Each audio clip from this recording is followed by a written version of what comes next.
Кежірік мақсат, Астанада өз баласын автокөлікке айырбастамақ болған отбасыға сот қандай үкім шығарды? Кешір Қасқар жаңа туған сәбиін Toyota көлігіне бағалаған ерлі зайыпты 7 жылға түрмеге қамалды. Ал 9 жастағы қыздармен саудаға түскен 3 айлық сәбиі жетімдер үйіне өткізілді.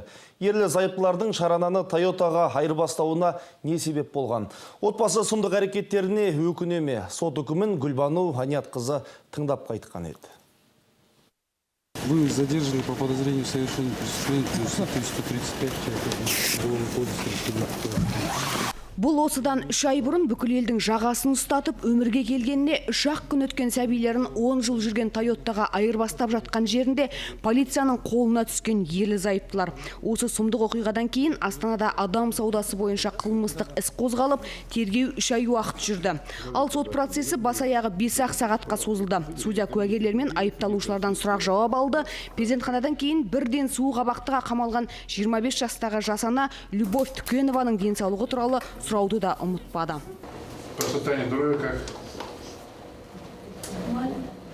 Туған сәбилерін шетелдің ескі көлігіне бағалаған жас отбасы Өзбекстанның тумалары екен. Нәрестені Toyotаға айырбастауды олар әйел жүкті болған кезден жоспарлап ғаламторға хабарландыру берген.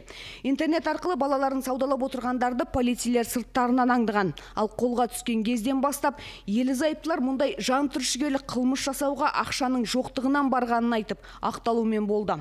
Тіпті сот барысында жасана қылмысын түгелдей мойындап, 3 баласын жетім қалдырмау үшін ауыр жазадан босатуын сұрап жылады. Алайда судья қатыгездік жасаған ерлі зайыптыларға 7 жылдан кесіп дүние мүлкін түгелдей тәркілеуге үкім шығарды. Суд приговорил признать виновными Тукенову Любовь Александровну, Тукенова Аманбека Амантаевича в совершении преступления. Осылайша Аманбек пен Любовь 7 жыл өмірлерін жалпы режимдегі колонияда өтейтін болды.